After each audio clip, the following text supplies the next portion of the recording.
Good morning dear friends, welcome to daily morning tarot reading.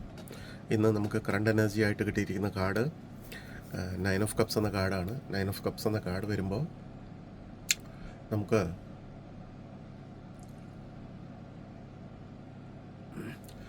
ഈ card നമ്മുടെ നേട്ടങ്ങൾ ആഘോഷിക്കാനും നമ്മുടെ നേട്ടങ്ങളിൽ അഭിമാനിക്കാനും നമ്മളെ പ്രോത്സാഹിപ്പിക്കുന്ന സ്വന്തം ചുറ്റുപാടുകളോട് നമുക്ക് ആത്മവിശ്വാസവും സമാധാനവും അനുഭവപ്പെടുന്ന ഐക്യത്തിൻ്റെയും വൈകാരിക ക്ഷേമത്തിൻ്റെയും ഒരു കാലഘട്ടത്തെയാണ് പ്രതിഫലിപ്പിക്കുന്നത് ഈ കാർഡ്.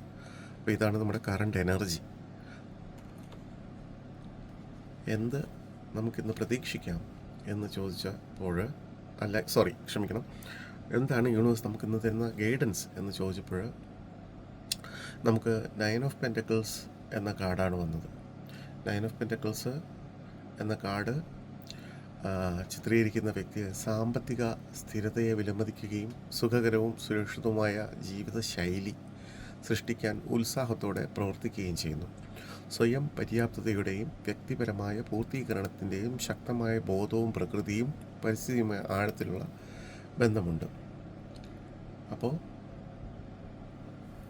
ഈ കാർഡിൽ നമുക്ക് വളരെ വില കൂടിയ വസ്ത്രങ്ങൾ ധരിച്ച വിശാലമായ തൻ്റെ കൊട്ടാരത്തിന് മുമ്പിലുള്ള മുന്തിരിത്തോട്ടത്തിൽ നിൽക്കുന്ന വനിതയാണ് ഈ കാർഡിൽ പ്രമേയം. അപ്പോൾ ഇച്ഛാശക്തിയോടും ദൃഢനിശ്ചയത്തോടും കൂടി നമ്മുടെ ലക്ഷ്യങ്ങൾക്കായി പോരാടുന്നത് തുടരാൻ ഈ കാർഡ് നമ്മളെ പ്രോത്സാഹിപ്പിക്കുന്നു. ഇന്നത്തെ ഗൈഡൻസ് അല്ലെങ്കിൽ എന്ത് പ്രതീക്ഷിക്കാം, അതല്ല എങ്കിൽ എന്ത് ആക്ഷനാണ് നമ്മൾ എടുക്കേണ്ടത് എന്ന് ചോദിച്ചപ്പോൾ നമുക്ക് 6 ഓഫ് കപ്സ് എന്ന കാർഡാണ് വന്നത്. അപ്പോൾ 6 ഓഫ് കപ്സ് എന്ന കാർഡ് വരുമ്പോൾ ഇത് നമ്മുടെ സന്തോഷപൂർണമായ ഓർമ്മകൾ അല്ലെങ്കിൽ ഗ്രഹാതുരത്വം, പ്രാഥമികത, കുഞ്ഞുങ്ങൾ ഇവയുമായിട്ടൊക്കെ ബന്ധപ്പെട്ട ഒരു കാർഡാണിത്. അപ്പോൾ ഈ കാർഡ് പ്രത്യക്ഷപ്പെടുമ്പോൾ കൗതുകം, കളിപ്പാട്ടങ്ങൾ, തുറന്ന മനസ്സ് തുടങ്ങിയ നമ്മുടെ ആന്തരിക ശിശുഗുണങ്ങൾ പ്രയോജനപ്പെടുത്താൻ ഇത് നമ്മളെ ക്ഷണിക്കുന്നതായിട്ടാണ് സൂചിപ്പിക്കുന്നത്. അപ്പോൾ അത്ഭുതത്തോടെ ജീവിതത്തെ സമീപിക്കാനും നമ്മുടെ ഹൃദയത്തിന് ഊഷ്മള നൽകുന്ന ഗതകാല സ്മരണകളുടെ സൗന്ദര്യത്തെ അഭിനന്ദിക്കാനും ഇത് നമ്മളെ ഓർമ്മിപ്പിക്കുന്നു.